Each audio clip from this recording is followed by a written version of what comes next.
FINRA rules require registered representatives to periodically complete a regulatory element S101 training session.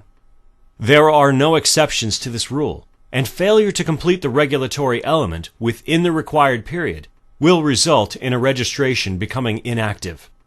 This could result in lost compensation for securities-related activity. Naturally, the goal is to satisfy the S101 requirement and demonstrate proficiency during the training session in the allotted time. FINRA's S101 program covers the following 4 areas. First, communications with the public. Second, suitability.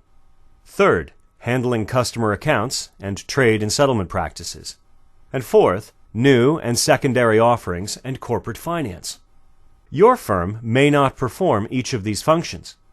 As a result, your covered representative's knowledge of those areas not covered by your firm will decrease over time. Subsequently, your reps may be at a disadvantage every time they must complete FINRA's required programs. If they are unable to demonstrate proficiency in each of the 4 modules, they will not be able to satisfy the regulatory element requirement at that time, and will be alerted that they must schedule another appointment to retest. Securities Training Corporation proudly presents the solution for preparing your registered representatives for the FINRA S101 Regulatory Element Program. We designed our S101 Regulatory Prep Study Guide and Practice Review to simulate the content, style, and technology of FINRA's program. You will be presented with at least one case in each of the 4 modules: communications with the public, suitability, handling customer accounts, trade and settlement practices, and new and secondary offerings in corporate finance. Each case will include a number of questions, some of which may have more than one correct answer. You may be asked to perform a matching exercise, identify which answer is most or least important, rank the answers, or put them in the proper sequence. This is similar to how the questions appear in the FINRA program. You must answer a sufficient number of questions correctly within each case in order to complete it and move on to the next module. If you are unable to answer enough questions correctly, you will be presented with a second case within the same module. This simulates the format of the FINRA program. Many students will be able to complete the first case in each module and will not receive a second case within that module.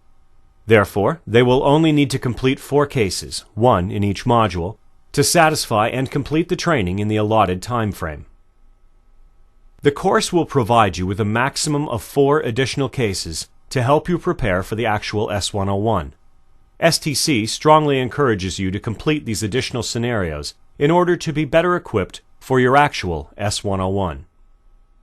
If you are not able to satisfactorily complete both the first and second case scenarios of a module, you will be alerted that you have not successfully completed the STC S101 practice review, and that if this was the actual S101 regulatory element, you must schedule another appointment to retest. As you have seen here, STC has taken every step to simulate the experience of FINRA's S101 regulatory element program, and to make it accessible to you and your registered representatives wherever and whenever you need it. We thank you for your time and your attention. We look forward to speaking with you soon.